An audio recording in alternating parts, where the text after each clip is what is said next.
Nossa lição hoje, número 12, mais uma lição de extrema importância, cosmovisão missionária. Glória a Deus, dia 19 de junho de 2016. O nosso texto áureo diz assim, Romanos, capítulo 15, versículo 20.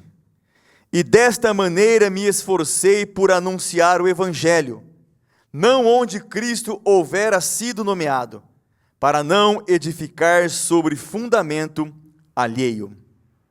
Verdade prática. Os crentes que foram alcançados pela graça e vivem pela fé em Jesus Cristo, precisam ter uma visão missionária amorosa e abrangente. Glória a Deus. Leitura bíblica que embasará a nossa lição, Romanos, capítulo 15, dos versículos 20 ao 29, nos diz assim a Sagrada Escritura. E desta maneira me esforcei por anunciar o Evangelho, não onde Cristo houvera sido nomeado, para não edificar sobre fundamento alheio, antes, como está escrito, aqueles a quem não foi anunciado o verão, e os que não ouviram o entenderão. Pelo que também muitas vezes tenho sido impedido de ir ter convosco. Mas agora, que não tenho mais demora nesses sítios, e tendo já há muitos anos grande desejo de ir ter convosco, quando partir para a Espanha, irei ter convosco. Pois espero que, de passagem, vos verei e que para lá seja encaminhado por vós, depois de ter gozado um pouco da vossa companhia. Mas agora vou a Jerusalém para ministrar aos santos, porque pareceu bem a Macedônia e a Acaia fazerem uma coleta para os pobres dentre os santos que estão em Jerusalém. Isto lhes pareceu bem, como devedores que são para com eles.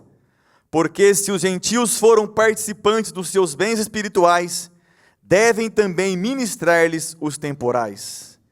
Assim que, concluído isto, e havendo-lhes consignado este fruto de lá, passando por vós, irei à Espanha.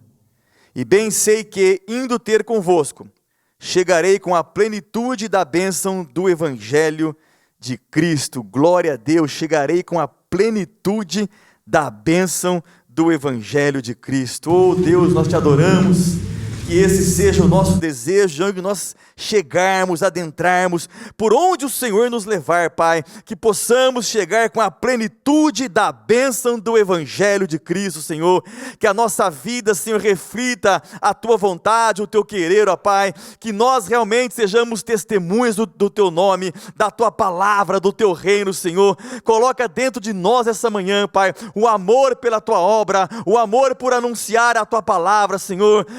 Senhor, não nos deixe estagnados diante de tão grande obra pela qual nós fomos chamados, Pai, para fazer, anunciar a Tua palavra, Pai, anunciar o nome santo e poderoso de Jesus Cristo, que salva, cura, liberta, traz esperança, ressuscitações, ó Pai, traz vida, Senhor, que seja a prioridade de todos os dias das nossas vidas, ó Pai, levar o Teu amor, levar a Tua palavra, anunciar o Teu reino, oh, aleluia, meu Pai, e que nós tenhamos a plenitude da bênção do Teu Evangelho no nosso coração, na nossa mente, nos nossos lábios, em todo o nosso proceder, ó Pai. Nós Te adoramos pelo privilégio de aprendermos tão grande mistério, Pai, nesta manhã. Revela-nos, ó Pai, e não somente nos revela, mas nos impulsiona para realizarmos tão grande obra. É o que nós Te pedimos, em nome de Jesus Cristo.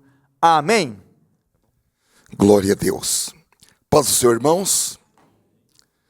Deus nos tem dado este domingo tão lindo, esta manhã ensolarada, maravilhosa, para que nós estejamos em comunhão aqui neste templo e também com muitos irmãos e irmãs pela internet, no mesmo sentimento, na mesma fé, subordinados à palavra e ao Espírito Santo. Creio verdadeiramente, irmãos, que nós temos nesta manhã uma palavra muito abençoadora para as nossas vidas. O pastor Marcos, ele viajou na tarde de ontem e chegaria-se muito tarde, então esta é a razão porque ele não está aqui. Hoje nós estaremos estudando a lição número 12, a 12ª lição. É a penúltima lição e nós estaremos também estudando o penúltimo capítulo, a segunda parte do penúltimo capítulo da Epístola aos Romanos. E o estudo de hoje, ele é a continuação do capítulo que nós estudamos na lição anterior. Na lição que nós estudamos no domingo passado, Paulo tratou a respeito do amor que devemos ter para com todos os irmãos. E o que nós aprendemos que é assim como nós fomos acolhidos pelo Senhor e acolhidos pela Igreja de Cristo, nós precisamos também acolher o nosso próximo. E acolher não somente, irmãos, aqueles que fazem parte do corpo de Cristo, mas acolher também aqueles que precisam ouvir do Evangelho, aqueles que precisam da salvação. O apóstolo, ele dedicou toda a sua vida após ele ter tido o encontro com Cristo. Ele dedicou a sua vida à pregação do Evangelho, principalmente anunciando o Evangelho da graça de nosso Senhor Jesus Cristo, para aqueles que nunca tinham ouvido falar a respeito do Filho de Deus.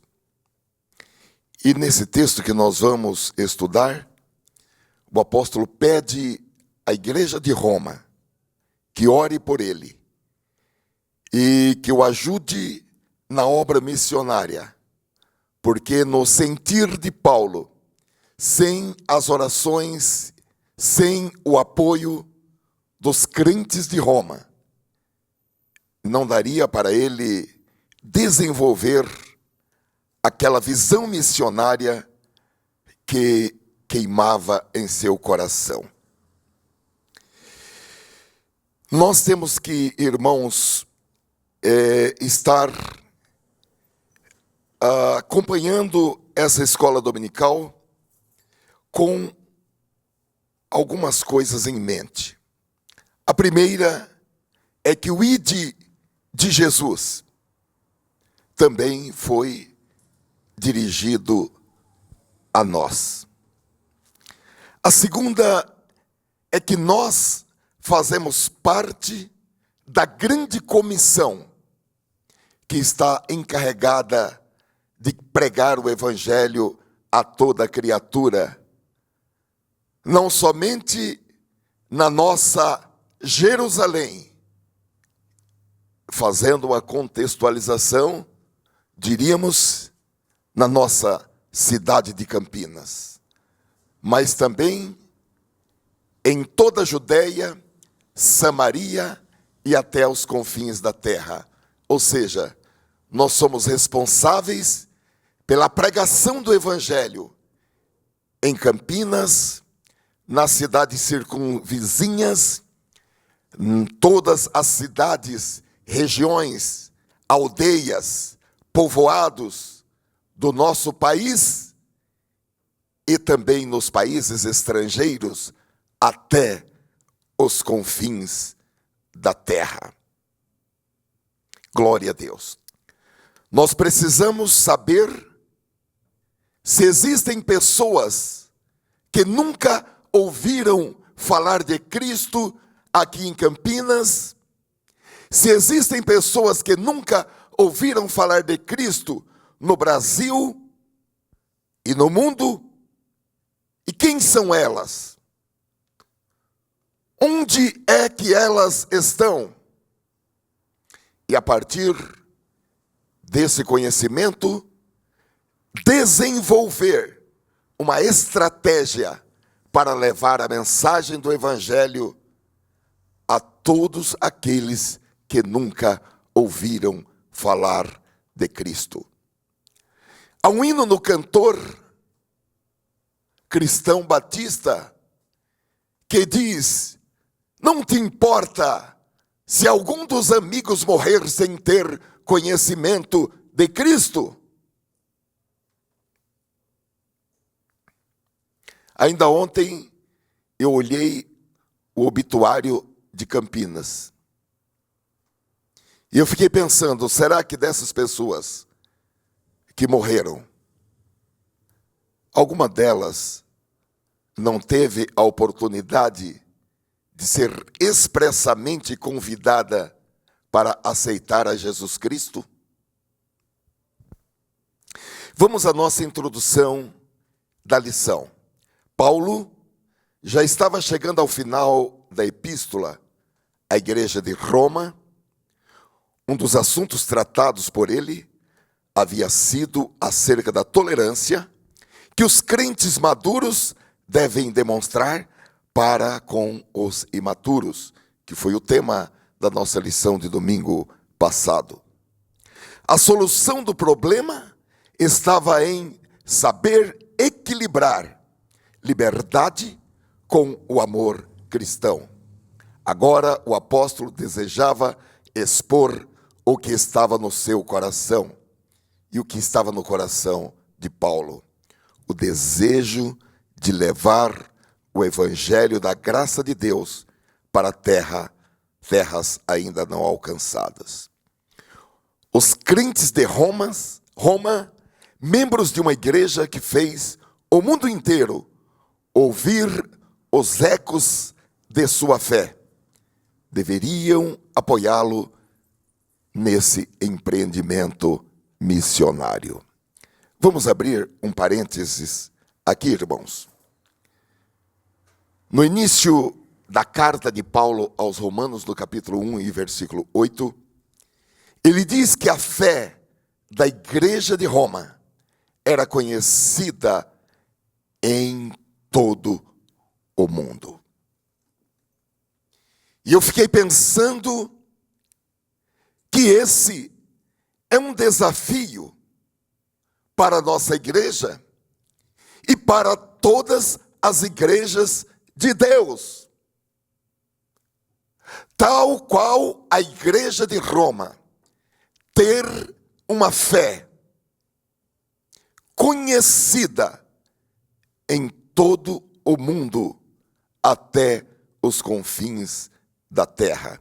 E este é o nosso desafio, que a nossa fé, como igreja, seja conhecida em todo o mundo, até os confins da terra. E por que isso é necessário? Não é para que nós tenhamos algum tipo de jactância, ou de aplauso, ou de orgulho, mas é para que o nome do Senhor seja glorificado e para que nós possamos ser exemplo dos fiéis em todas as partes. E no final, tanto como crente individualmente, como também como igreja, nós possamos falar como o apóstolo São Paulo: combati o bom combate, acabei a carreira, fiz o que deveria ser feito e guardei a fé. Agora vou esperar a recompensa, a coroa, que o justo juiz me dará naquele dia, não somente a mim, mas a todos aqueles que se esforçarem, a todos aqueles que se dedicarem na fé cristã. Agora, irmãos, nos dias que nós estamos vivendo, é possível que isso aconteça, porque a igreja de Roma Paulo está dizendo que a fé dessa igreja foi conhecida em todos os lugares da terra. Isso é o mínimo que nós, como igreja, aqui na cidade de Campinas, e você também que está conosco pela internet, que participa desta igreja, que está sob a instrução da doutrina de Cristo por meio desta igreja, e que também está debaixo da cobertura espiritual, das orações e dos jejuns desta igreja. Portanto, você faz parte desta igreja. O mínimo que nós podemos aspirar, desejar, é que a fé desta igreja seja conhecida em todos os lugares da terra. Então é possível.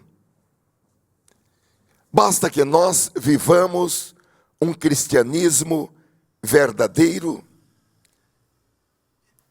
E o que é viver um cristianismo verdadeiro?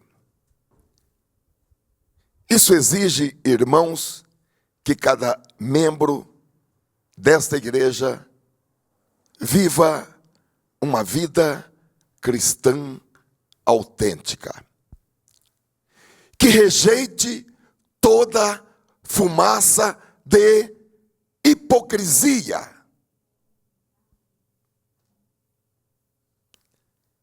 E como eu posso fazer isso? Eu pensei em algumas formas. Uma delas é considerando o outro irmão superior a si próprio. Outra é servindo a cada um, ao invés de querer ser servido. É remover, é espancar, é perseguir qualquer sentimento que venha surgir em nossos corações de querer ser servido por um irmão, de querer ser servido pela igreja, e sim de ser alguém que está servindo a um irmão, que está servindo a igreja. Porque muitas vezes, irmãos, nós queremos ser servidos pelos nossos irmãos. Nós queremos ser servidos pela igreja. E o convite não é para que nós sejamos servidos. O convite é para que nós estejamos servindo ao outro. Uma outra forma é suportando os fracos na fé. Gálatas capítulo 6, versículo 1, Paulo diz: irmãos, se alguém for surpreendido em algum pecado, vós que sois espirituais, deveis falar para o irmão, pedir oração pelo irmão. Vamos orar pelo irmão tal, porque esse irmão está fraco.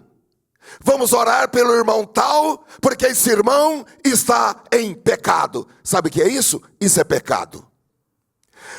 Paulo diz: se alguém for surpreendido em algum pecado, vós que sois espirituais, deveis restaurar essa pessoa com espírito de humildade.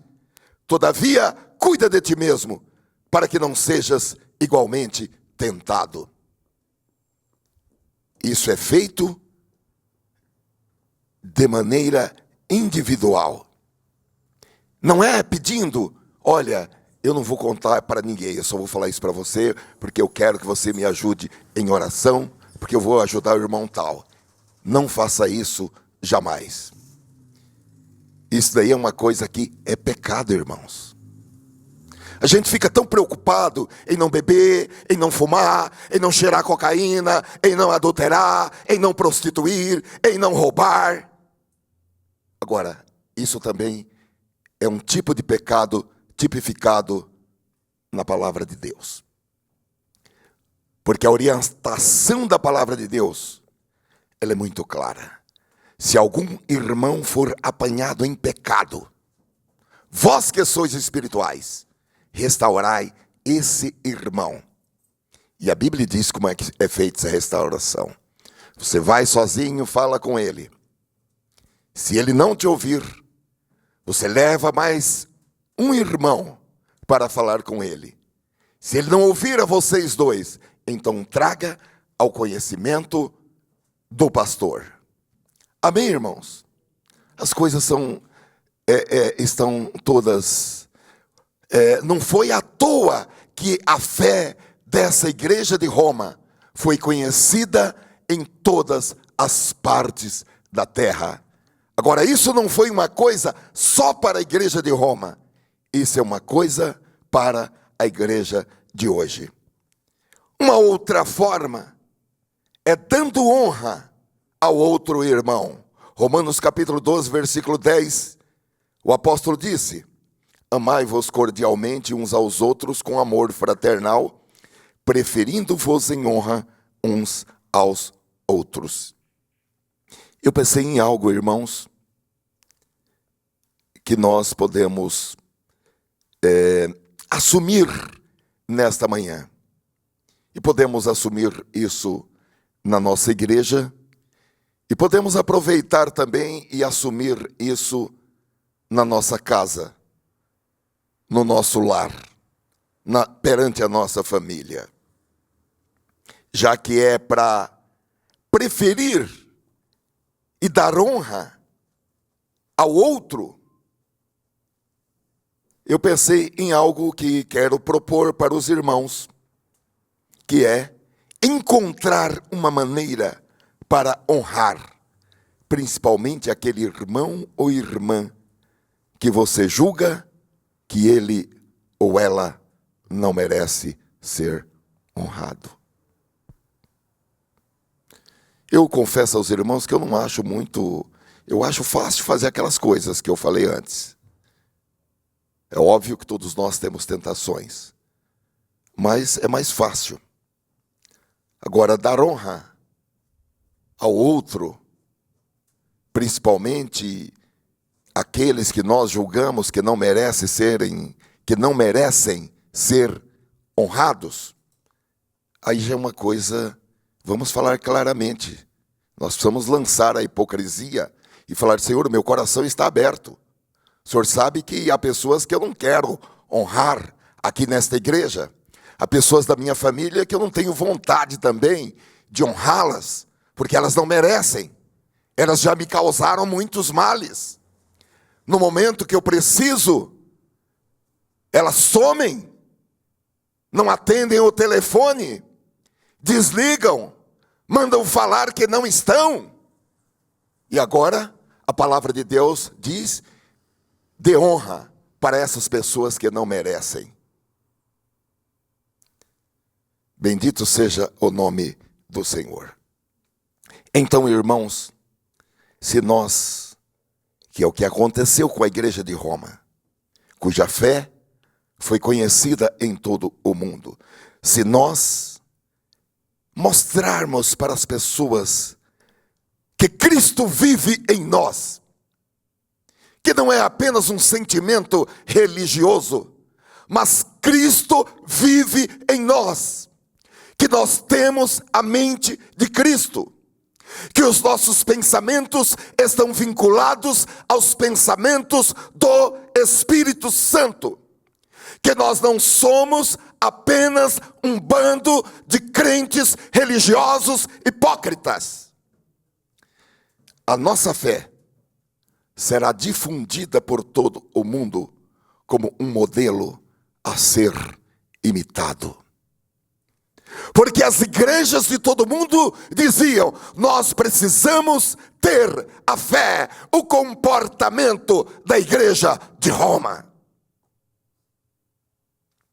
O próprio Jesus, em João capítulo 13, versículo 35, ele disse que se nós fizermos isso, todos conhecerão que nós somos discípulos dele. Se fizermos o quê? Se vos amardes uns aos outros. Então, Paulo se dirige àqueles irmãos, retomemos o nosso comentário, escrito, cuja fé fora difundida em todo o mundo, que eles deveriam apoiá-lo em um empreendimento missionário. Todavia, para que seu intento fosse alcançado, Paulo sente a necessidade de explicar com maiores detalhes o seu projeto missionário, que é o que nós vamos estudar nesta lição, e aqui nós chegamos ao ponto central. Todo crente precisa ter uma cosmovisão missionária.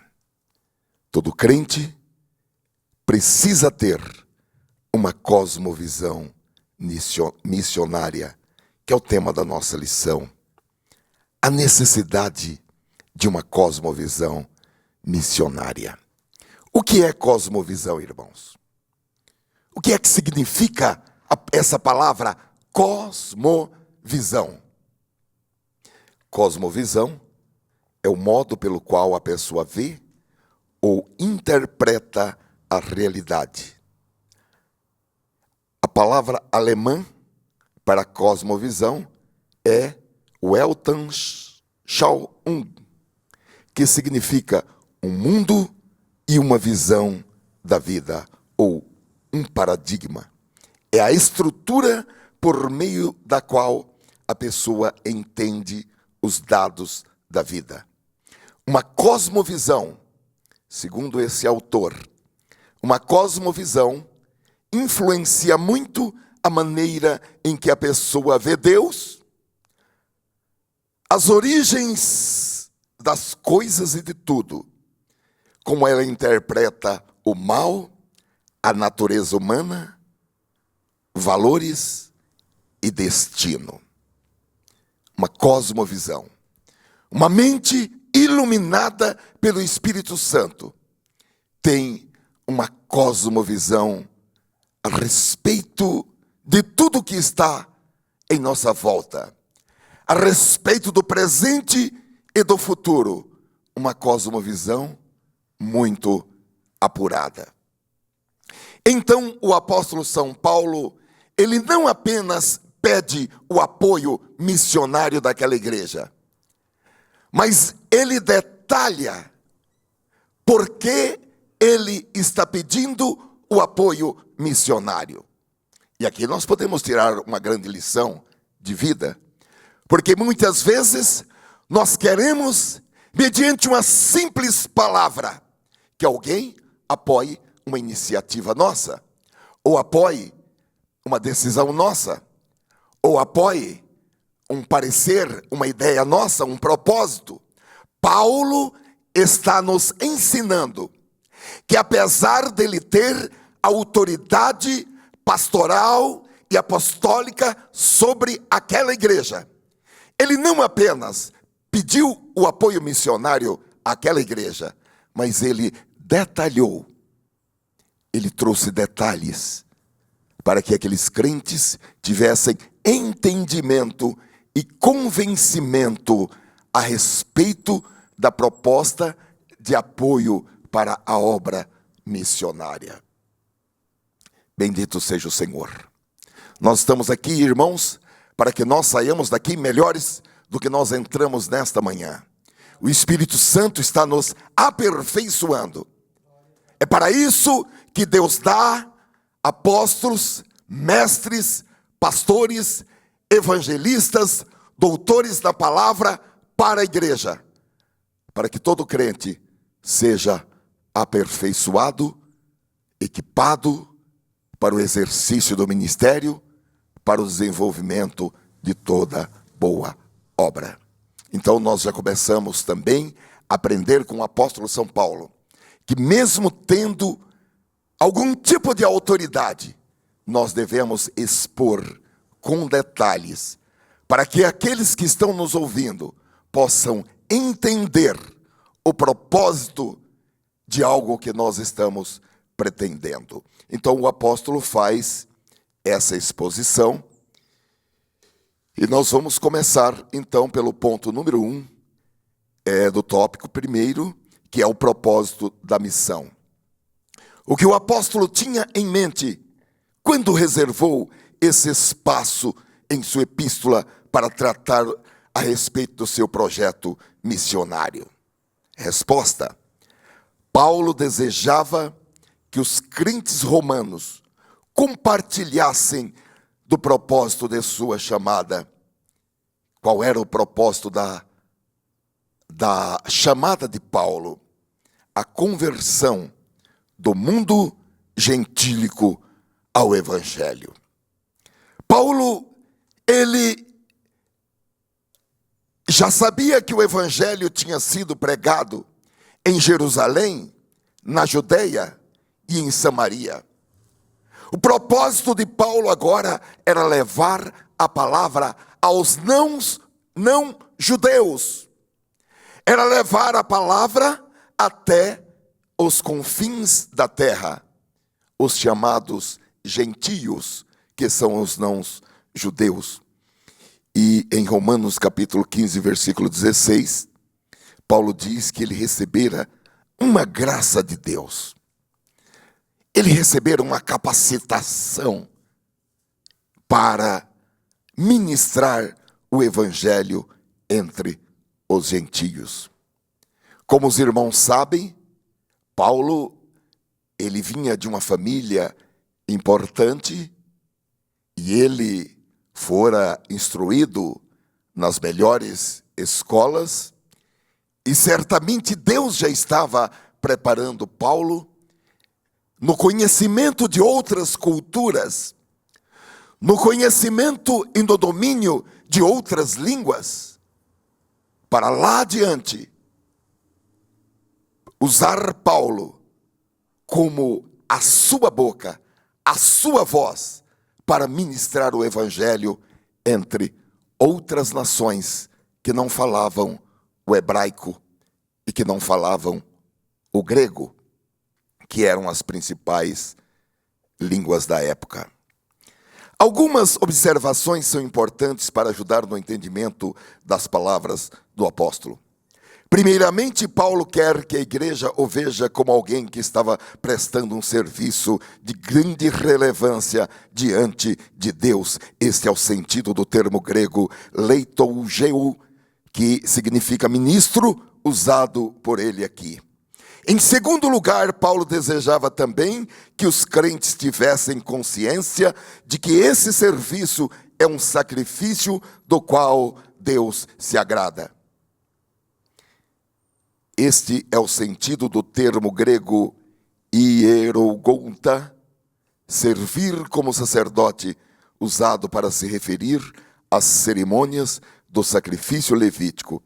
Paulo era um sacerdote de Deus a serviço da obra missionária e ele desejava que os crentes se unissem a ele. Queridos irmãos, nós precisamos estar engajados na obra missionária. Nós precisamos estar antenados com o avanço do evangelho, com a disseminação do evangelho até os confins da terra. Eu pensei em algumas perguntas que nós precisamos responder. Existem pessoas que nunca ouviram falar de Cristo? No nosso país, no Brasil, existem grupos de pessoas não alcançadas ou não alcançados pelo Evangelho? Existem povos indígenas ou comunidades quilombolas que nunca ouviram falar de Cristo? Os irmãos sabem o que são quilombolas? Quantos sabem? Já ouviram falar de Zumbi dos Palmares, que era um lugar para onde os negros fugiam,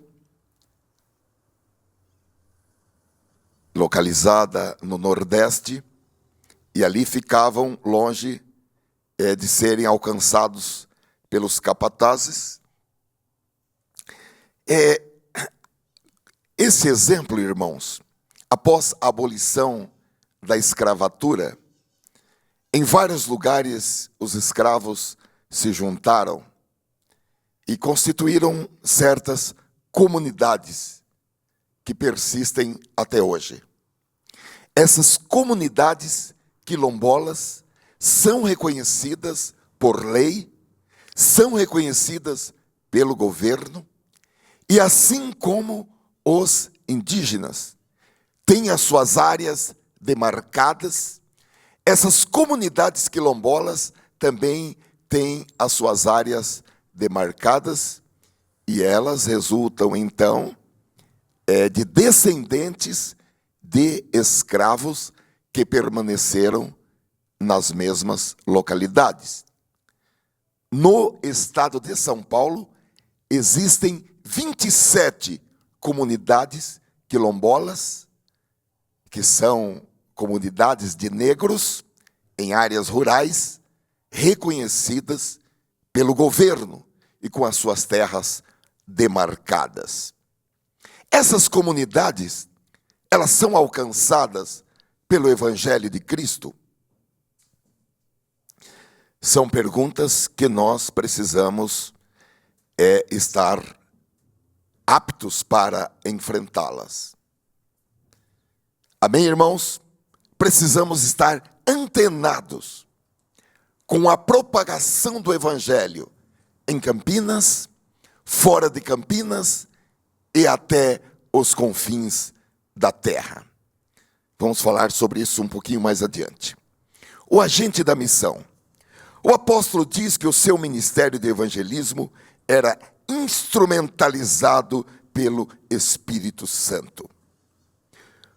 O Espírito Santo é quem pode liderar alguém nesse ministério tão maravilhoso da evangelização. O ministério de Paulo foi marcado pela atuação do Espírito Santo. Ele diz que ele não se apresentava com palavras persuasivas de sabedoria humana, mas como demonstração de espírito e de poder.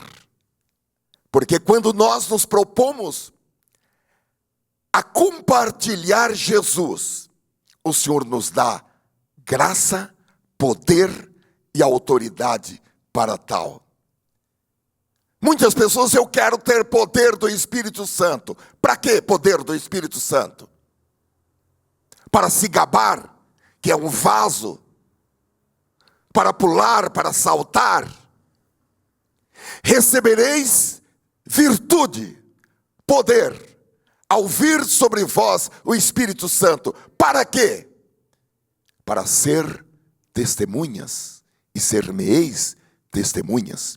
O poder do Espírito Santo não é para a pessoa ficar adivinhando ou profetizando a respeito de coisas. O poder do Espírito Santo é primordialmente para que ela seja testemunha lá fora, onde os pecadores perdidos estão. Então, o ministério de Paulo foi marcado pela atuação do Espírito Santo. Não há movimento missionário que se sustente sem a participação efetiva do Espírito Santo. É ele que traz o poder de convencimento ao mundo perdido e prova que Jesus Cristo continua vivo. Em palavras mais simples, as credenciais de um ministério autêntico são dadas pelo Espírito Santo. O movimento pentecostal é uma prova viva de que o Espírito Santo é a mais poderosa força geradora de missões. A nossa denominação, irmãos, as Assembleias de Deus no Brasil, a nossa denominação, os irmãos sabem que é fruto do trabalho de 2 missionários suecos que foram despertados pelo Espírito Santo. E aliás, ontem, dia 18, a nossa igreja completou, a nossa denominação completou ontem 105 anos de fundação no Brasil. Os irmãos sabem como tudo começou. Tudo começou com 2 irmãos que, antes de virem para o Brasil, participaram do movimento pentecostal da Rua Azusa, em Los Angeles, nos Estados Unidos da América. E segundo o relato de suas biografias, eles foram revelados pelo Espírito Santo, que usou um irmão, através da instrumentalidade desse irmão, sobre vários acontecimentos nas vidas desses 2 irmãos que depois viriam para o Brasil, Daniel Berg e Gunnar Wingren. Entre outras coisas, Deus revelou para eles que eles viriam para um lugar chamado Pará. Eles deveriam ir para esse lugar chamado Pará. E Deus revelou que o povo desse lugar era um povo simples, que eles comeriam comidas simples, que o Gunnar Wingren deveria ensinar as doutrinas rudimentares da palavra de Deus. Que eles não deveriam, apesar de Gunnar Wingren ser um pastor batista, ele não deveria descer a aprofundamentos, mas deveria pregar a mensagem simples: Jesus salva, cura, batiza com o Espírito Santo e breve vai voltar. Eles comeriam comida simples, mas não lhes faltaria nada, e que Wingren casaria com uma moça, inclusive deu o nome da moça. Anos mais tarde, depois de estar aqui no Brasil, Gunnar Wingren voltou para a Suécia e exatamente casou com a moça, cujo nome era aquele que o Espírito Santo havia revelado. E quando eles ouviram pela primeira vez o nome Pará, não sabendo onde localizava esse lugar, eles foram até a biblioteca pública da cidade e ali ficaram sabendo que Pará era uma localidade no norte do Brasil. E depois de orarem, Gunnar Wingren e Daniel Berg, obedecendo ao ID de Jesus, eles desembarcaram aqui no Brasil exatamente no dia 19 de novembro de 1910. Os irmãos sabem a história, que a princípio eles foram congregar na Igreja Batista, mas a pregação deles incluía o batismo com o Espírito Santo, com a evidência em falar em outras línguas, e também a atualidade dos dons espirituais. Que os dons espirituais não cessou com a morte do último apóstolo, mas que os dons espirituais era para os dias de hoje. E Jesus começou a batizar com o Espírito Santo, e as pessoas que eram batizadas com o Espírito Santo começaram a ser excluídas pela Igreja Batista. Aí então formou-se a Igreja Assembleia de Deus no Brasil, que tornou-se o maior movimento pentecostal do mundo. Vamos ver um pequeno vídeo a esse respeito. É um vídeo muito rapidinho. Pois será como árvore plantada junto a ribeiros de águas, a qual dá o seu fruto no seu tempo. As suas folhas não cairão, e tudo quanto fizer prosperará. 18 de junho, aniversário das Assembleias de Deus no Brasil. 105 anos pregando a palavra de Deus. Irmãos, glória a Deus. Obrigado, Senhor, por estes servos maravilhosos que o Senhor enviou ao nosso país. Obrigado pela obediência desses servos, Senhor, ao chamado do Espírito Santo. Nós te louvamos, Senhor, por esta obra tão gloriosa que o Senhor tem levantado nesta nação. Por cada irmão, por cada irmã, por cada ministério, por cada igreja, por cada pastor, por cada evangelista, por cada evangelizador, por cada homem e cada mulher que tem obedecido ao ID do Senhor Jesus Cristo. É a nossa oração de gratidão em nome de Jesus. Amém. Vamos para o terceiro ponto. Paulo informa aos romanos que pregou o evangelho desde Jerusalém até ao Ilírico. Um mapa da época nos permite ver que esses eram os pontos extremos do mundo alcançado por Paulo. Agora Paulo precisava ampliar a esfera do seu projeto missionário, pois não queria pregar onde outros já tivessem pregado. O texto apontado na nossa escola é Romanos capítulo 15, versículos 20 e 21. Paulo diz o seguinte: desta maneira, me esforcei por anunciar o evangelho, não onde Cristo houvera sido nomeado, para não edificar sobre fundamento alheio. Antes, como está escrito, aqueles a quem não foi anunciado o verão, e os que não ouviram o entenderão. Paulo não queria trabalhar sobre fundamento alheio. O campo era o mundo, e este se encontrava como se encontra no presente momento, branco para a ceifa. O modelo de Paulo deve ainda ser o nosso modelo.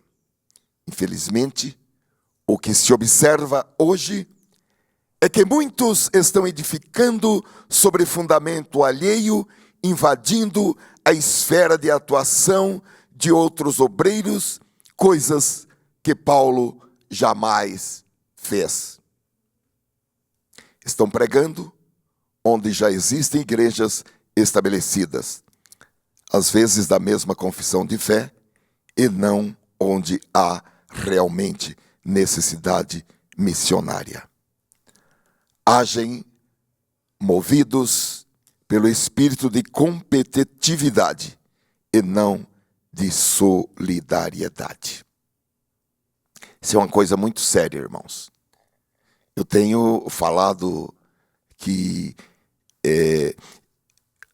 irmãos que vêm aqui e pregam aqui no nosso púlpito, evidentemente, a pregação tem o objetivo de fortalecer a igreja, de trazer uma revelação, de trazer uma doutrina, de trazer uma notícia. Agora, a pregação do evangelho, quem quer pregar o evangelho não é aqui nesse púlpito, não. A pregação do evangelho é lá fora onde os pecadores perdidos estão. Assim como também a obra missionária, ela deve prioritariamente ser realizada onde nunca ouviram falar de Cristo. A visão missionária de Paulo serve de parâmetro para a igreja do século 21. E a primeira predisposição dele, de Paulo, como nós lemos aqui, era anunciar o evangelho, onde nunca o evangelho tinha sido anunciado. E é o que ele disse no versículo 20. E desta maneira me esforcei por anunciar o evangelho, não onde Cristo houvera sido nomeado ou houvera sido pregado, para não edificar sobre fundamento alheio, mas anunciar o evangelho para aqueles que nunca ouviram falar de Cristo. Eu acho muito exemplificativa essa forma que Paulo nos orienta para fazer missões. Levar o Evangelho onde Cristo nunca foi pregado, onde as pessoas não têm acesso a igrejas evangélicas, onde as pessoas não têm acesso a outros cristãos, onde as pessoas não têm acesso à Bíblia.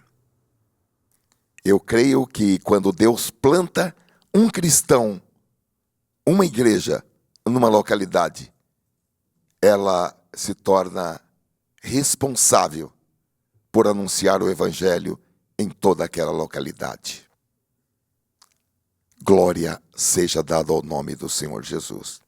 Talvez nós precisamos fazer uma revisão muito profunda a respeito do nosso conceito de obra missionária, de visão missionária.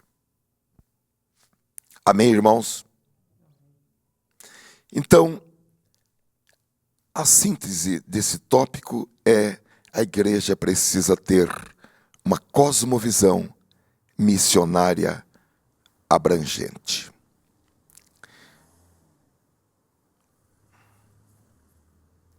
Há estudos, irmãos, estudos sérios, que indicam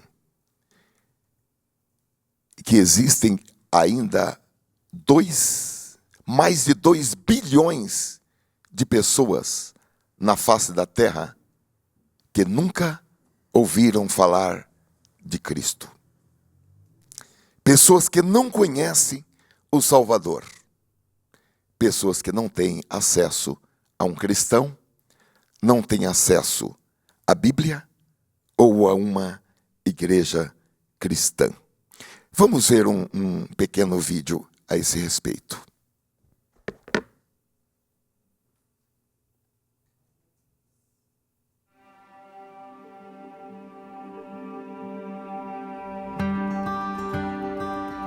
O que é um PNA? PNA é uma abreviação para povos não alcançados, mas para entender o que isso significa, devemos primeiro analisar a palavra povos. Quando Jesus disse a seus discípulos: "Ide e fazei discípulos de todas as nações", as palavras gregas que ele usou eram tha ethne, que significa todos os grupos étnicos ou povos. Então, o que é um povo? Um povo é basicamente um grupo de indivíduos que têm uma mesma história, língua, crença e identidade. São praticamente um grupo de pessoas que considera nós e todos os outros eles. Embora existam cerca de 196 países no mundo hoje, existem mais de 16 mil povos distintos. Vamos pegar o Paquistão, por exemplo. Essa é uma nação, de acordo com os limites geográficos, mas etnicamente o Paquistão tem mais de 400 nações distintas, ou povos, dentro de suas fronteiras. Cerca de 7 mil dos 16 mil povos são considerados PNAs, ou povos não alcançados. Um povo é considerado não alcançado se menos de 2% de sua população é cristã evangélica, ou seja, não existem verdadeiros crentes o suficiente para evangelizar e discipular o restante do seu próprio povo. Quase 3 bilhões de pessoas se enquadram nessa categoria. Mais de 3 mil desses 7 mil povos não alcançados são considerados PNAI, ou seja, povos não alcançados isolados. Esses povos não têm igrejas, não existem crentes entre eles, não há missionários e não tem ninguém ativamente focado em alcançá-los. 95% de todos os povos não alcançados estão localizados na parte do mundo entre 40 graus de latitude e 10 graus de longitude, que se estende do norte da África para o sudeste asiático. Chamamos isso de janela 1040. É na janela 1040 que a maioria das grandes religiões não cristãs tem influência. Neste cinturão encontramos povos tribais, hindus, ateus, incluindo muitos chineses, muçulmanos e budistas.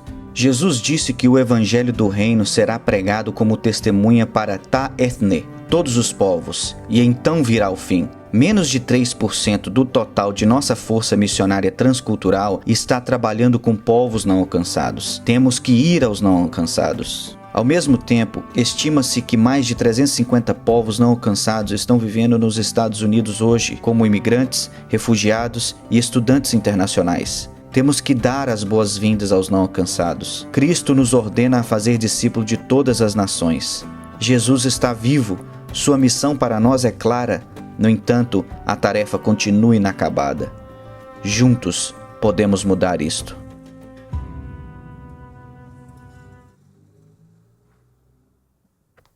E no Brasil? Será que existem grupos não alcançados pelo Evangelho no Brasil?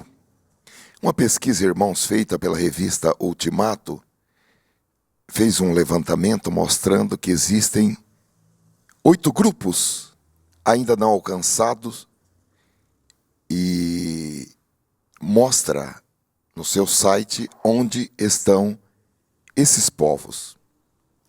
De acordo com a revista, o primeiro grupo é formado por indígenas brasileiros. Segundo o informe, existem 117 etnias sem a presença missionária. Ou seja, milhares de indígenas na região norte e na região nordeste do Brasil sem a presença missionária. O segundo grupo é formado por ribeirinhos na região amazônica. Também fazem parte dos menos evangelizados. São 37 mil comunidades que vivem na bacia amazônica e cerca de 10 mil delas não possuem nenhuma presença evangélica. Um outro grupo que calcula-se em 700 mil pessoas são os ciganos que residem no Brasil, de uma etnia chamada Calon. Apenas 1.000 desses 700 mil ciganos se declaram crentes em Jesus. Também os sertanejos, que não foram alcançados pela mensagem do Evangelho. Há mais de 6 mil assentamentos no sertão nordestino, pequenas comunidades, onde não há a presença de igreja evangélica. O quinto grupo citado nessa publicação são os quilombolas. Como falei para os irmãos, reconhecidas aqui no estado de São Paulo, existe 27 comunidades, mas em todo o Brasil existe cerca de 5 mil comunidades dos descendentes africanos e 2.000, por volta de 2.000 comunidades quilombolas não foram alcançadas pela mensagem do Evangelho. Um outro grupo é composto por imigrantes. Existem mais de 300 mil pessoas imigrantes no Brasil. Muitos deles vieram de países onde não há liberdade religiosa e estão aqui no Brasil, principalmente nas cidades de São Paulo, Brasília, Foz do Iguaçu e Rio de Janeiro. E que não foram, essas pessoas também não estão sendo alcançadas pelo Evangelho. O sétimo grupo é formado por surdos ou pessoas com outras limitações de comunicação. Cálculos indicam que existem 9 milhões de pessoas no Brasil com dificuldade de se comunicarem. E apenas 1% dessas pessoas se declaram crentes em Jesus. Desses 9 milhões de pessoas que têm dificuldade de comunicação, apenas 1% se declara crente em Jesus. Há um outro grupo, irmãos, muito interessante, que é pessoas que estão em polos completamente opostos. São os mais ricos e os mais pobres da sociedade brasileira. São dois extremos, os mais ricos e os mais pobres. E segundo consta, são povos também que não têm sido regularmente alcançados com a pregação do Evangelho.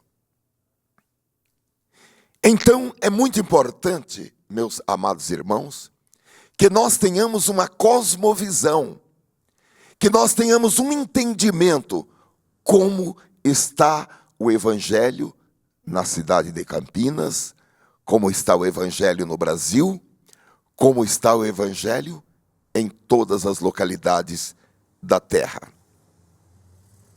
O segundo ponto, na exposição de Paulo aos crentes de Roma, diz respeito à necessidade do planejamento missionário. E o primeiro ponto diz respeito ao estabelecimento de bases. Um dos princípios básicos da implantação de um projeto missionário é feito primeiramente com o estabelecimento de uma base missionária ou um ponto de apoio. Paulo sabia que o seu projeto só teria sucesso se a igreja de Roma se tornasse um ponto de apoio. Romanos capítulo 15, versículo 24, nós já lemos, mas vamos reler o que Paulo escreveu a eles. Quando partir para a Espanha, irei ter convosco, pois espero que de passagem vos verei, e que para lá seja encaminhado por vós. Paulo esperava que a igreja de Roma servisse de apoio para a obra missionária que ele realizaria na Espanha. Então, espero que de passagem vos verei e que para lá seja encaminhado por vós, depois de ter gozado um pouco da vossa companhia. A expressão seja encaminhado por vós traduz o termo grego que ocorre 9 vezes no Novo Testamento. Essa palavra, segundo o léxico de Bauer, significa ajudar na jornada de alguém com alimento, dinheiro, companheiros e meios de viagens. Não se faz missões sem esse tipo de apoio. Eu pensei em uma pergunta para a nossa reflexão. Como igreja, nós aqui na cidade de Campinas e nós aqui na congregação de Vila Nova, estamos sendo uma base de apoio para aqueles que vão? Individualmente, nós temos pensado nisso? Porque Paulo disse, eu espero que vocês me encaminhem para a Espanha. E a expressão que Paulo usou para me encaminhe significa ajudar com alimento, com dinheiro, com companheiros e com meios de viagens. Então, o segundo ponto do planejamento missionário é estabelecer intercâmbio. O nosso comentarista diz o seguinte: Paulo não era um calouro na obra missionária, nem tampouco um aventureiro em busca de glória humana. Sua vida foi marcada pela entrega aos outros. Em breve, ele estaria abrindo outra frente missionária, mas antes deveria terminar outro empreendimento missionário já iniciado. Paulo já havia estabelecido parcerias com as igrejas. Aqui o intercâmbio é feito entre as igrejas da Macedônia e Acaia e a igreja de Jerusalém. A igreja mãe, que era a igreja de Jerusalém, estava sendo ajudada pelas igrejas filhas. Paulo enfatiza que as igrejas gentílicas são devedoras para com a igreja de Jerusalém, visto que a bênção do evangelho de Cristo partiu de Jerusalém. Agora, era justo que nesses momentos de perseguições e privações, aqueles crentes judeus fossem ajudados. Conforme declara o apóstolo no versículo 27, se os gentios foram participantes dos seus bens espirituais, devem também ministrar-lhe os temporais. Paulo sabia que havia grande perseguição contra a igreja em Jerusalém.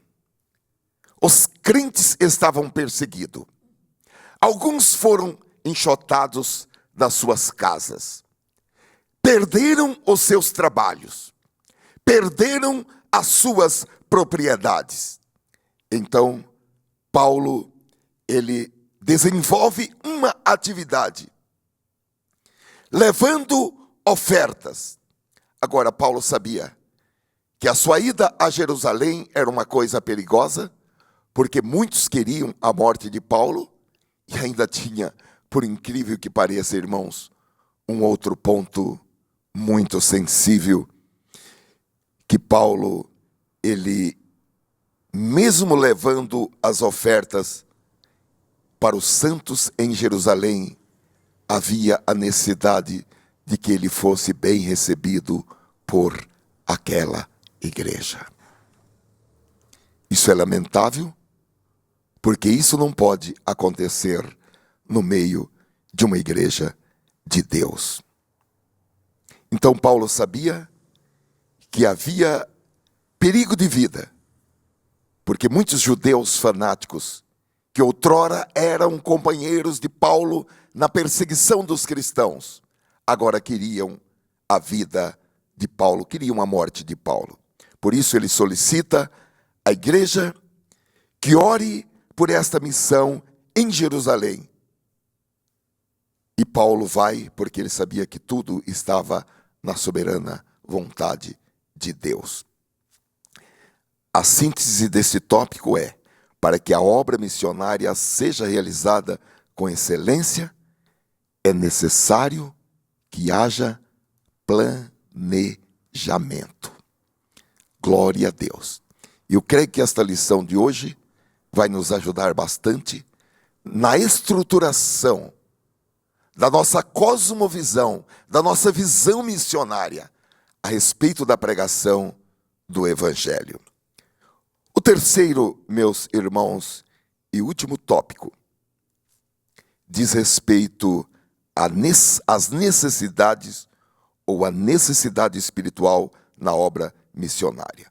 Primeiro, a necessidade da cobertura espiritual. O apóstolo Paulo, ao contrário de muitos que se aventuram na obra missionária, sabia da necessidade de uma cobertura espiritual. Então ele escreve dizendo, Romanos capítulo 15, versículo 30, rogo-vos, irmãos, por nosso Senhor Jesus Cristo, e pelo amor do Espírito Santo, que combatais comigo nas vossas orações por mim a Deus. Ele está dizendo, eu peço, eu rogo, eu peço encarecidamente a vocês que estejam comigo nesse combate, que estejam comigo nas vossas orações diante de Deus. O nosso comentarista diz que há duas coisas a serem destacadas. A primeira é que Paulo conta com o apoio da Trindade no seu projeto missionário. Deus Pai, Deus Filho e Deus Espírito Santo são invocados como suporte na sua missão. Porque ele diz, rogo-vos, irmãos, primeiro, por nosso Senhor Jesus Cristo. Segundo, pelo amor do Espírito Santo.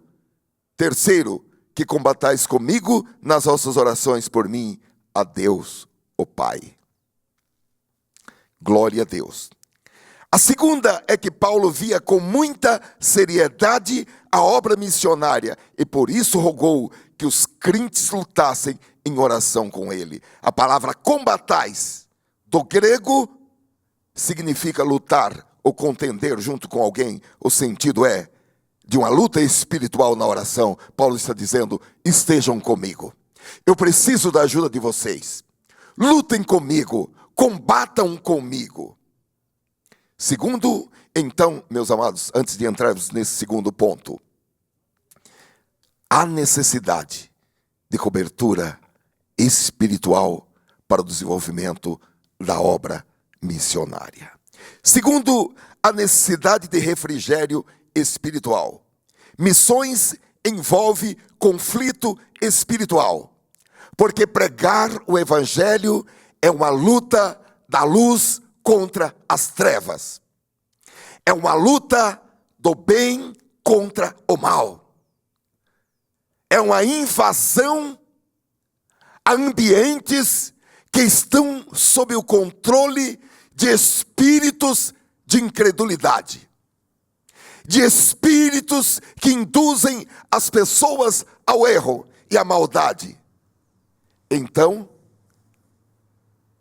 missões envolvem conflito espiritual e muitas vezes lágrimas. Todavia, missões são marcadas também por satisfação espiritual e alegria.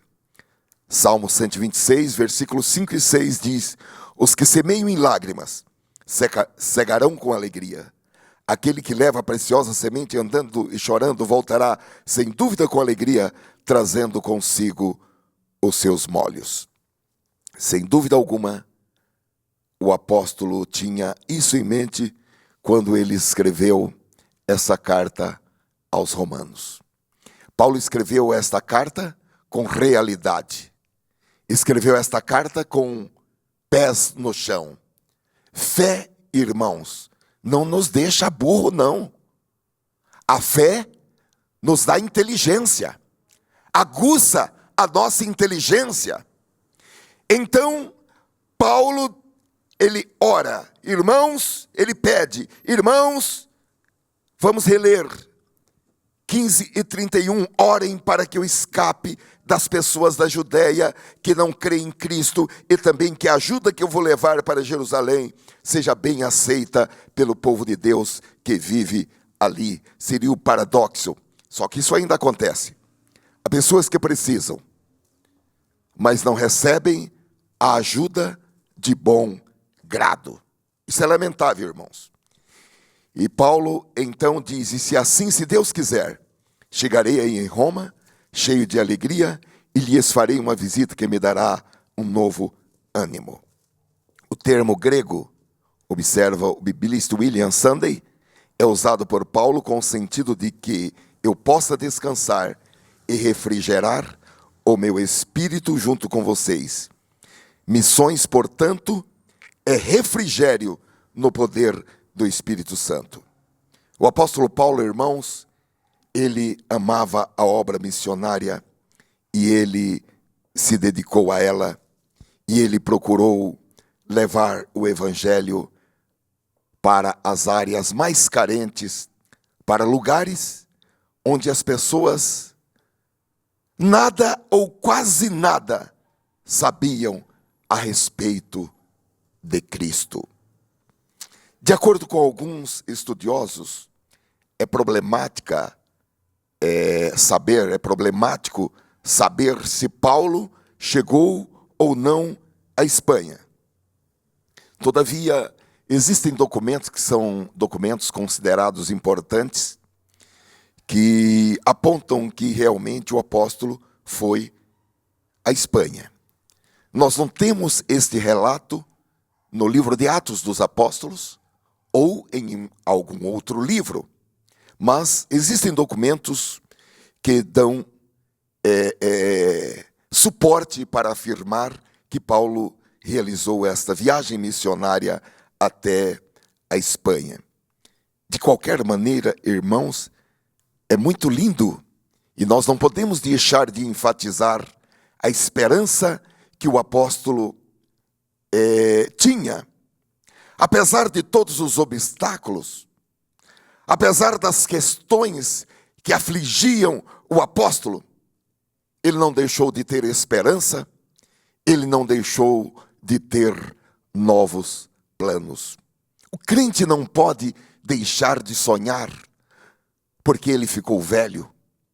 O crente não pode deixar de sonhar porque ele está doente. O crente não pode deixar de sonhar porque ele está escravizado por algum tipo de escravidão. Ontem, ainda visitando a casa de um irmão, nós lemos a profecia de Joel. E a profecia de Joel diz: jovens sonharão, velhos sonharão, jovens terão visões, escravos e escravas receberão o Espírito Santo. Glória a Deus. Não há nada que possa impedir um crente de ter planos, visões, sonhos, esperança, novos planos. Amém, irmãos? Eu até falei, há algumas pessoas que começam a dizer, no meu tempo, no meu tempo. Não, o tempo é hoje. Essa expressão, no meu tempo, é falta de um frescor do Espírito Santo na vida. Porque a pessoa pode ser um idoso, um velho, de 80 anos, de 90 anos. Se ele tiver o Espírito Santo, ele vai ter novos planos. Se ele tiver o Espírito Santo, ele vai sonhar. Ele pode estar doente, ele pode estar escravizado em uma cadeira de rodas, ou escravizado em uma cama. Se ele tiver o Espírito Santo, ele vai ter sonhos, ele vai ter novos planos, ele vai ter visões. Ele pode estar escravizado por dívidas e pela pobreza. Se ele tiver o Espírito Santo, ele vai ter novos sonhos e vai ter visões. E ao preparar esta lição, irmãos, o Espírito Santo me falou de uma forma muito comovedora no meu coração. E eu formulei algumas perguntas, que são as seguintes. Perguntas para que nós pensemos. O que você está fazendo pela obra missionária? Uma outra pergunta. Quais são os missionários que você está apoiando? Uma outra pergunta.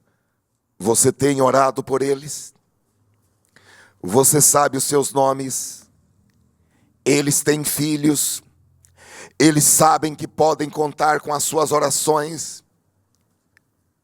Quais são os seus novos planos relacionados com missões?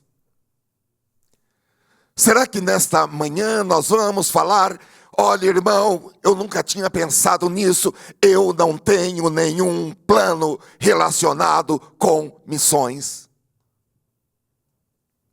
Para aqueles que receberam a palavra de Jesus, ide por todo mundo e pregai o evangelho a toda criatura.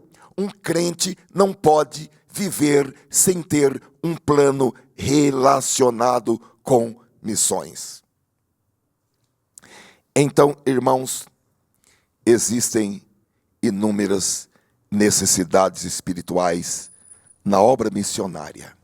E somos nós, os crentes, quem vamos dar cobertura para aqueles que estão na obra missionária. Aqui nós estamos falando de cobertura espiritual. Nós já falamos do sustento, já falamos dos meios para que possam ir, já falamos que a igreja tem que oferecer companheiros para os que estão em missões.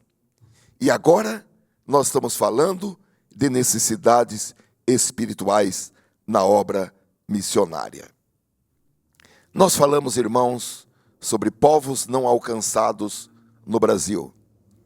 Porém, há países ainda menos alcançados do que o Brasil com o Evangelho.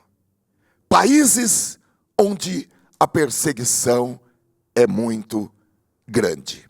Nós vamos assistir mais um vídeo antes e já estamos caminhando para a nossa conclusão, para o nosso encerramento.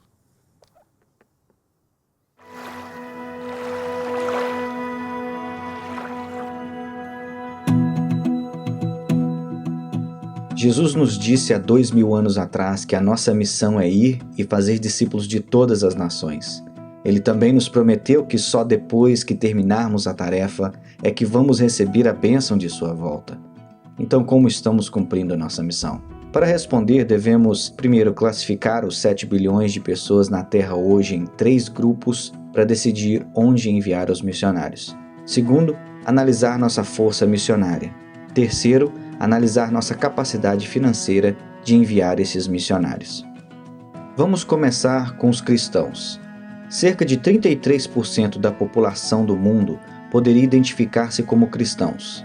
Nós chamamos este segmento da população Mundo C, C de cristão. É importante lembrar que nem todas as pessoas que se enquadram no Mundo C são verdadeiros crentes em Cristo.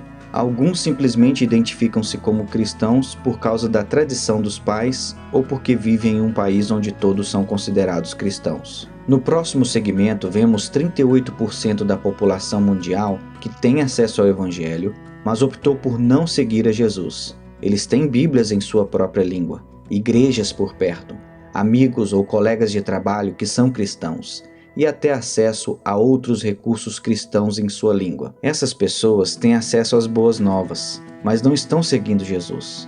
Este segmento da população é chamado Mundo B. Isso nos deixa com 29% do mundo. Pouco mais de 1 em cada 4 pessoas neste planeta nunca ouviram falar de Jesus. Eles não têm nenhuma chance de ouvir as boas novas de Jesus Cristo. Eles não têm acesso ao Evangelho. Não existem Bíblias em sua língua. Não existem igrejas, não existem crentes por perto, nenhuma chance de aprender sobre Jesus. Nós chamamos esses 29% de Mundo A. Agora vamos analisar a força missionária. Apenas 1 em cada 1.800 cristãos no Mundo C decide servir como missionário transcultural. Desta forma, podemos contar 400 mil missionários da população Mundo C. Essa é a nossa força total de missionários transculturais em todo o mundo. Você sabia que 72% de todos os nossos missionários estão indo para o Mundo C? Pois é, a grande maioria dos missionários sendo enviados estão indo para as pessoas do mundo que têm Bíblias e igrejas estabelecidas. 25% dos missionários são enviados para o Mundo B, onde já existe algum tipo de acesso a igrejas e Bíblias. Isso deixa apenas 3% do total da nossa força missionária para alcançar o Mundo A, a parte da população mundial que está sem qualquer chance de ouvir sobre Jesus. 29% da população mundial não tem nenhuma chance de ouvir o Evangelho e ainda estamos enviando apenas 3% de nossos missionários para alcançá-los. Vamos analisar agora nosso poder financeiro. Anualmente, todos os cristãos do Mundo C ganham um total de 42 trilhões de dólares. E juntos, eles ofertam cerca de 700 bilhões de dólares por ano para a causa de Cristo. E isto inclui tudo: organizações cristãs, igrejas, juventude, missões e etc. Você pode fazer a matemática? Menos de 2% da renda cristã está sendo ofertada para a causa de Cristo. Dos 700 bilhões doados a todas as atividades cristãs, apenas 45 bilhões são investidos em missões específicas. Isto é um pouco mais de 6%. Na verdade, há mais dinheiro relatado como roubado da igreja a cada ano do que é doado para missões. Lembra daqueles 400 mil missionários? Temos 45 bilhões de dólares para apoiar a eles e o trabalho transcultural que eles estão fazendo. Mas como exatamente está sendo alocado? Bem, 39 bilhões de dólares vai para o Mundo C a cada ano. 87% do dinheiro de missões está sendo enviado para o mundo cristão, onde há Bíblias e igrejas disponíveis e as pessoas já estão seguindo a Cristo. 5,4 bilhões, ou 12%, vai para o Mundo B a cada ano. Aqueles que têm acesso à mensagem do Evangelho, mas o rejeitou. Isso deixa apenas 450 milhões de dólares, ou seja, 1% de todo o dinheiro de missões vai para o Mundo A, onde existem os povos menos alcançados do mundo. Para colocar isso em perspectiva, anualmente americanos gastam mais dinheiro em trajes de Halloween para seus animais de estimação do que cristãos enviam ao Mundo A para a causa de Cristo. Para resumir, apenas 3% da nossa força missionária, apoiada com apenas 1% de doações missionárias, está saindo para alcançar os 2 bilhões de pessoas que não têm acesso ao Evangelho. 2 bilhões de pessoas ainda estão esperando as boas novas de Jesus Cristo. Então aqui vai uma pergunta para você. O que você vai fazer para mudar isso?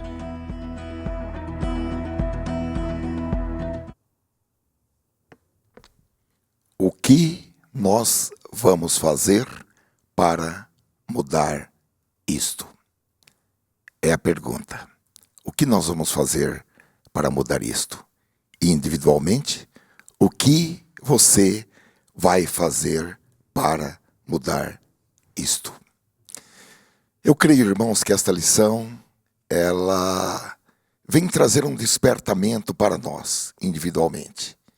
E vem trazer um despertamento também para nós, como igreja, aqui em Campinas, aqui no Brasil, a respeito da obra missionária, a respeito da nossa responsabilidade, a partir do momento que nós fomos chamados para levar a palavra do Senhor em todos os lugares, Jerusalém, em toda a Judéia, Samaria e até os confins da terra. Em Campinas, em todas as cidades do Brasil, nos países circunvizinhos e por todo o mundo. A grande comissão é ide e pregai o evangelho a toda criatura. Nós temos ainda 2 surpresas hoje. A primeira é uma palavra com o irmão José Costa, que participa da nossa igreja à distância, e ele vai falar hoje umas palavras para nós, representando todos os irmãos que participam da nossa escola dominical à distância e também que participam dos nossos cultos online. Essa congregação tem nos abençoado, né, por todo mundo, e eu, graças a Deus, sou fruto aqui dessa obra maravilhosa, pastor Franzilino, Pedrinho e a todos vocês. Eu creio que milhares de pessoas também aflitos entraram nesse site e tiveram um bálsamo, né, para as suas vidas e puderam ter aí uma transformação aí na vida. Nós que estamos fora do país, principalmente, é uma bênção. E não somente nós, né, mas as pessoas que estão com problemas familiares, eles têm encontrado aí um bálsamo, que é os irmãos em Campinas. Eu gostaria de fazer uma pergunta, pastor Franzilino, com referência também à leitura de hoje, se for possível, é sobre o islamismo, né, a religião que mais cresce no mundo. Esses islâmicos, eles vão ser salvos, pastor Franzilino? E o que é que nós podemos fazer para combater o islamismo? Um abraço a todos aí, pastor Franzilino, que Deus continue abençoando a Irmandade aí de Campinas, para que eles possam nos abençoar também. Amém. Nós podemos fazer 3 coisas. Nós podemos orar, nós podemos contribuir e nós podemos apoiar aqueles que vão levar a palavra de Deus para o mundo muçulmano. Tanto o mundo muçulmano, em países onde há liberdade religiosa, como também estrategicamente levar a palavra de Deus para o mundo muçulmano, onde não há liberdade religiosa. Porque quem abre os espaços para que a palavra de Deus seja levada, é o Espírito Santo. Agora, somos nós quem vamos. Como ouvirão se não há quem pregue? E como pregarão se não forem enviados? Então, a fé vem pelo ouvir, e ouvir a palavra de Deus, mas para ouvir há necessidade de alguém que pregue, e para que alguém possa ir pregar, há necessidade de que alguém esteja enviando. Que é o que nós acabamos de falar na nossa lição. O apoio relacionado com o sustento, o apoio relacionado com a parte eminentemente espiritual. Então, nós somos convocados para dar a sustentação. Isso significa produzir literatura, isso significa orar por estratégias para levar a palavra de Deus a comunidades nos próprios países, mas que são comunidades fechadas, mas também levar a palavra de Deus a países onde não há abertura para a pregação pública do Evangelho. E eu creio que é um desafio para a igreja brasileira e um desafio para a igreja do Senhor Jesus Cristo no sentido global, levar a palavra de Deus até os confins da terra. É preciso que cada pessoa que pise nessa terra ouça falar de Cristo e seja a ela feito o convite. Você quer entregar a sua vida a Cristo agora? É um desafio que nós temos que enfrentar. Agora, no tocante à salvação, aí já é uma coisa mais complicada para eu te responder assim. Mas aquele que invocar o nome do Senhor será salvo. E aqueles que não ouviram falar de Cristo serão salvos? A Bíblia nos fala a respeito de pessoas que serão julgadas pela sua consciência. Então, há um espaço aí para que nós desenvolvamos um entendimento de que será possível que pessoas que não ouviram falar de Cristo sejam salvas com a sua própria consciência.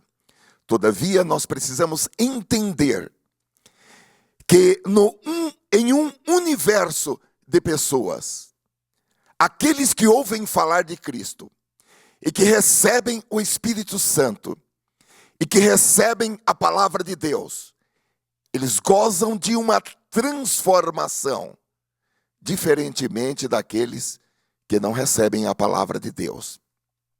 Eu vejo com muita dificuldade uma pessoa que não recebeu a palavra de Deus, uma pessoa que não tem o Espírito Santo dentro de si, desenvolver qualidades que possam serem consideradas para a sua salvação. Imaginemos que nós, irmãos, que temos o Espírito Santo, já lidamos com muita dificuldade para vencer a carne, para vencer o mundo, para vencer o pecado. Agora, como fazer isso sem Jesus? Esta é a interrogação. Como fazer isso sem Jesus? A minha gratidão ao irmão Costa, a nossa gratidão, o abraço desta igreja, a você, Costa, e a todos os irmãos e amigos que participam dos nossos cultos, mesmo a gente não se conhecendo e talvez não tendo oportunidade nesta vida de um encontro, com certeza nós nos reuniremos todos juntos na eternidade. E assim viveremos para sempre juntos e com o Senhor. Amém? A visita do missionário Ezequias e da sua esposa irmã Márcia. Eu vou pedir que vocês venham aqui à frente, por favor. Glória a Deus. Os nossos irmãos, eles são do Maranhão, enviado pela igreja ali do Maranhão, Assembleia de Deus, e eles estão servindo ao Senhor em uma área de muita dificuldade e de muita necessidade. E os irmãos já os conhecem, mas eu vou pedir que eles dirijam uma palavra à igreja. Paz do Senhor, seja bem-vindo. Paz do Senhor, Márcia. Pensei que vocês estavam ainda no Maranhão. Vocês não foram ainda. Vamos dizer para esses amados, sejam bem-vindos em nome de Jesus. Vem um pouquinho para cá. A paz do Senhor. Glória a Deus. Para nós é motivo de muita alegria de estarmos aqui. E nós louvamos a Deus por algum motivo. Primeiro, Deus nos levou lá, na África, passamos esse tempo novamente, retornamos em paz, nada de mal nos aconteceu para a glória de Deus. Nenhuma malária, nada. Já são mais de 10 anos naquele lugar.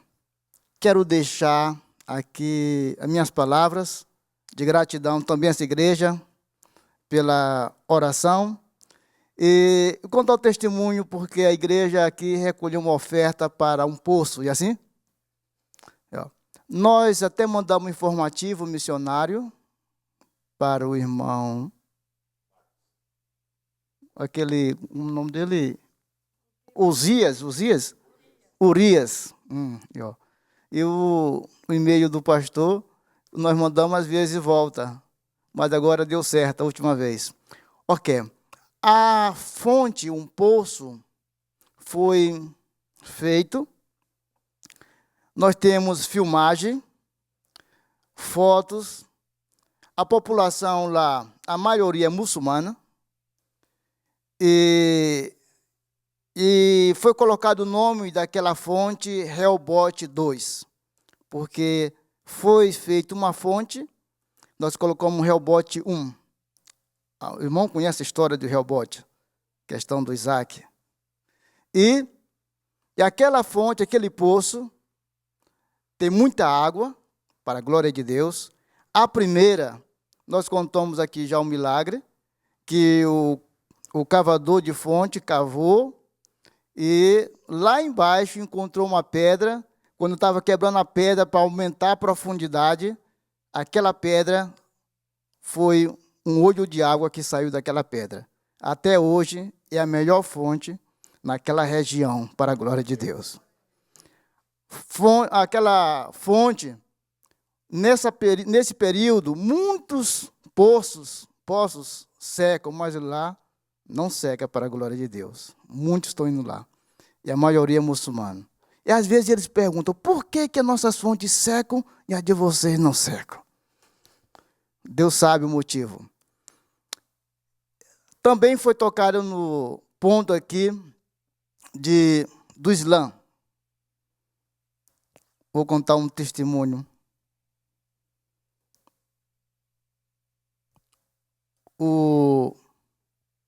Quando nós estávamos vindo, nós visitamos o chefe da aldeia lá.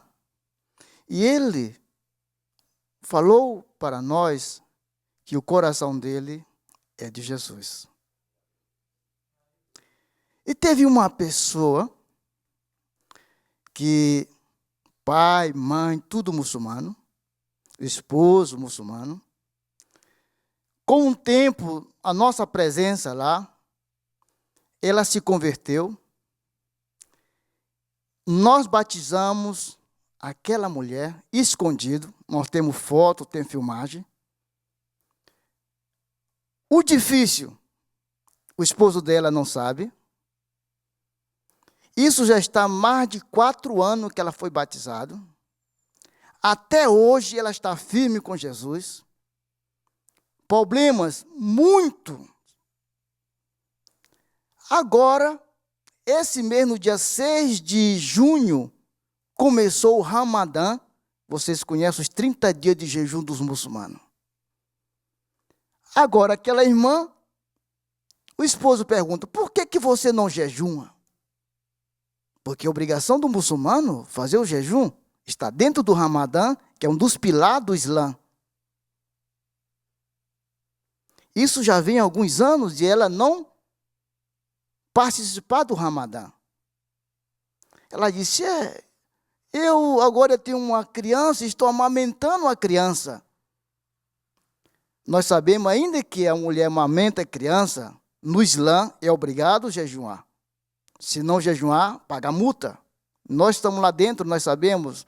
Nós estamos num país, se nós olharmos, está dentro da janela 1040. Mas, graças a Deus, ela tem, com grande dificuldade, permanecido em Cristo. Outros, pelo nosso testemunho, pelo favor de Deus, têm vindo para Cristo. Dessa vez que nós fomos, nós fizemos um batismo de 25 ou 26?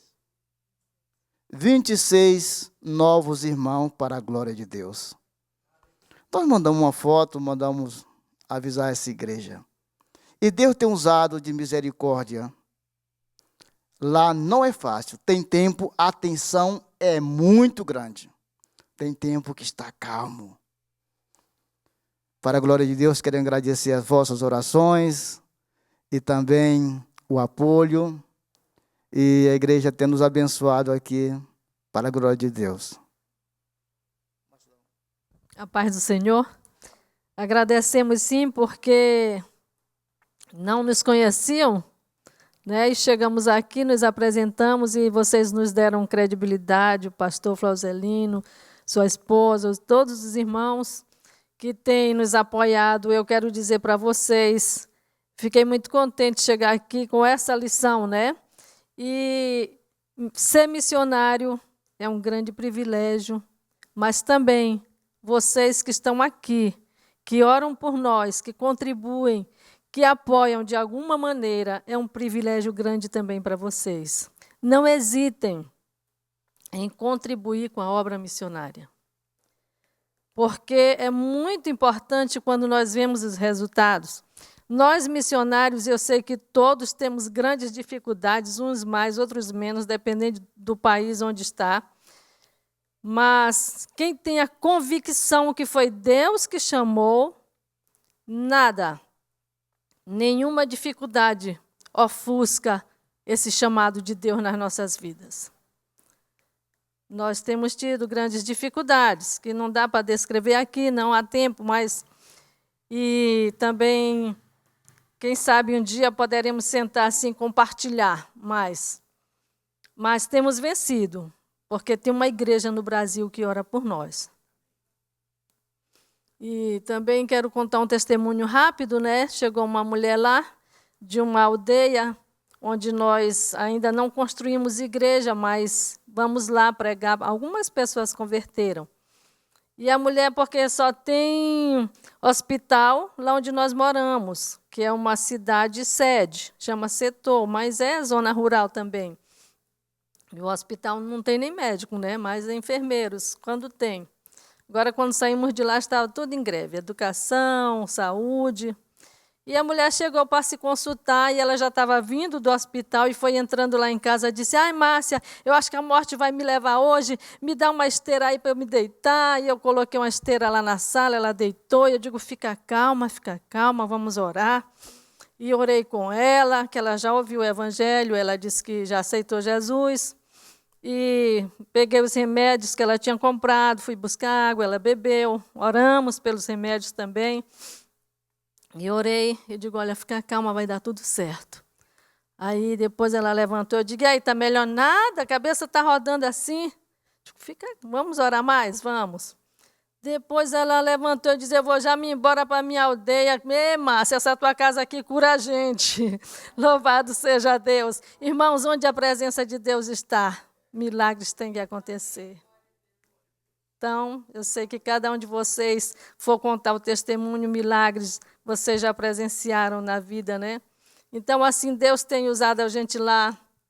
E o Régulo, que é um rei tradicional, ele falou ultimamente para nós: olha, eu quero agradecer vocês sempre, porque aqui aqueles jovens que furtavam, que viviam bêbados, agora estão diferentes. Então, lá quando nós chegamos não tinha igreja. No país tem, mas lá nessa região não tinha igreja evangélica. E nós, pela misericórdia de Deus, começamos, são 8 templos hoje, são mais de 200 pessoas batizadas, para a glória de Deus. E muito obrigada pela oportunidade e pelo apoio. Deus abençoe vocês.